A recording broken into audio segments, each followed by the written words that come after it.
Kusik. Pak Cahyo Kuntadi sak rombongan, kok sak rombonge ya bakul soto napa piye? Sama aja. Oh beda.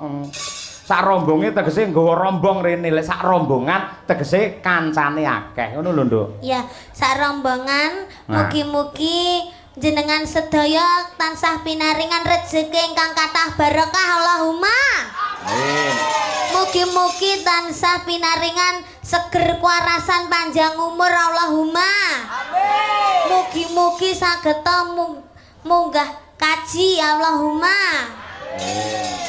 Amin. Mugi-mugi sageta nanggap niken salindri.